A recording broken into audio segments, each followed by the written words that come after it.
यार, क्या बताऊं।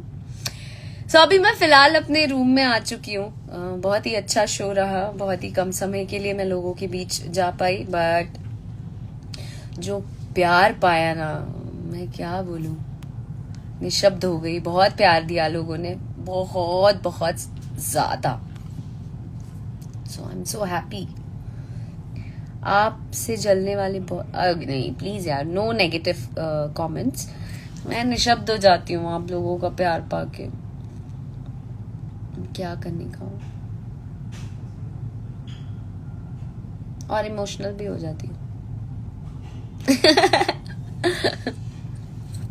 थैंक यू कि आप ऐसा मानते हैं और अपना प्यार देते हैं। Thank you very much. मैं भी ईश्वर से प्रार्थना करती हूँ कि आप सबके भी जीवन में बहुत सारी खुशियां आए, क्योंकि आपके जीवन में खुशियां आएंगी तो हमारी ऑटोमेटिकली आएंगी।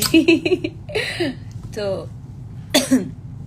आई एम सो हैप्पी कि आज मैंने शो किया जिस